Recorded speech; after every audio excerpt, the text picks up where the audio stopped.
Oke, yuk kita bahas sesuatu yang penting banget hari ini. Kita akan ngobrolin satu kata yang sering banget kita dengar, tapi mungkin kita belum benar-benar ngerasain kedalamannya. Kata itu adalah takwa. Dan ternyata kata ini tuh kayak kunci buat ngebuka banyak banget hal dalam hidup kita. Gini deh, kita semua setuju kan kalau Al-Quran itu petunjuk hidup kita. Tapi, jujur deh, pernah nggak sih kamu ngerasa kayak ada tembok gitu? Seolah-olah kita ini punya peta harta karun yang paling canggih. Tapi kok kita susah banget ya bacanya? Kayak ada yang kurang gitu. Nah, pertanyaannya, apa yang kita lewatkan? Dan ternyata jawabannya ada di dalam Al-Quran itu sendiri loh. Kitab ini bilang kalau petunjuknya itu spesifik untuk orang-orang yang bertakwa. Jadi, ini dia kata kuncinya. Takwa. Inilah tiket masuknya. Tanpa ini, kita cuma bakal lihat dari luar aja. Nah, jadi apa sih takwa itu sebenarnya? Biar gampang, coba kita pakai dua gambaran yang kuat banget ini, sebuah kunci dan sebuah lentera. Oke, bayangin hati kita itu kayak sebuah ruangan yang pintunya kekunci rapat. Di luar sana, cahaya dan hikmah Al-Quran pengen banget masuk. Tapi ya gimana? Pintunya kan ketutup. Nah, takwa inilah kuncinya. Waktu kita punya hati yang tulus, jujur, dan ada rasa nggak enak gitu pas mau ngelakuin yang salah. Klik, pintunya kebuka, dan cahaya Al-Quran langsung bisa masuk menerangi semuanya. Sekarang coba bayangin lagi skenario lain. Kamu lagi terdampar di pulau yang gelap gulita. Tapi kamu punya peta dari raja yang nunjukin jalan pulang. Peta itu ya Al-Quran.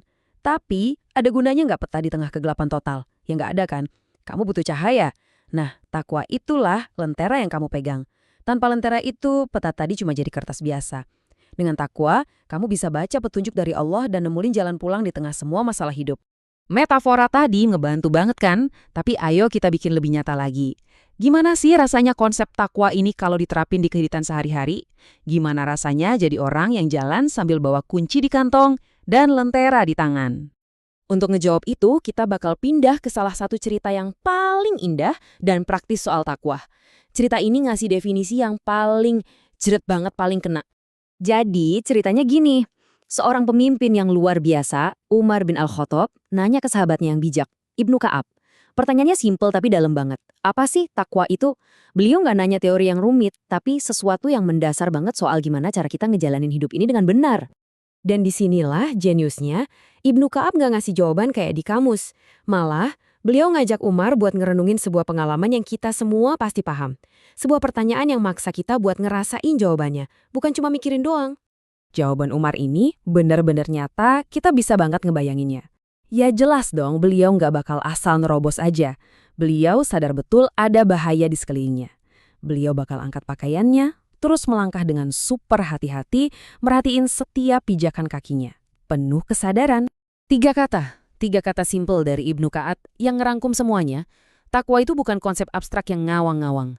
Takwa adalah kesadaran itu, kehati-hatian itu, cara kamu menavigasi jalan hidup yang penuh dengan duri. Oke, keren banget kan ceritanya? Jadi, gimana nih cara kita bawa mentalitas jalan penuh duri ini ke kehidupan kita sehari-hari? Yuk, kita bedah. Nah, ini intinya. Takwa itu kewaspadaan yang aktif. Ini perjuangan kita setiap hari biar nggak kesandung duri-duri zaman sekarang. Duri itu bisa macam-macam. Godaan buat ikutan komen negatif di medsos, ambisi buat sukses tapi pakai cara curang, atau bahkan rasa malas yang bikin kita nunda-nunda kebaikan. Ini tentang punya rem di dalam diri yang bikin kita waspada dan sadar. Lalu, gimana cara ngelatihnya?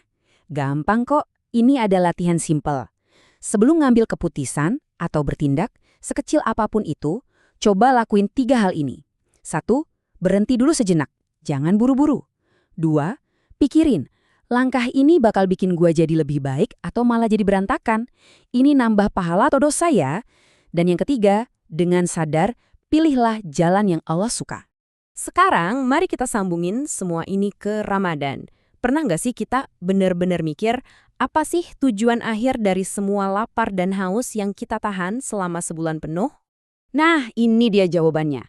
Ramadan itu pada dasarnya adalah sebuah bootcamp intensif untuk takwa. Setiap kali kita nahan lapar, nahan haus, nahan amarah, kita itu lagi ngelatih kewaspadaan dan kehati-hatian tadi. Kita lagi belajar cara jalan di jalan yang penuh duri, biar nanti setelah Ramadan selesai, kita jadi lebih jago navigasi hidup dan hati kita jadi makin nyambung sama petunjuknya. Jadi, ya pertanyaannya balik lagi ke kita masing-masing.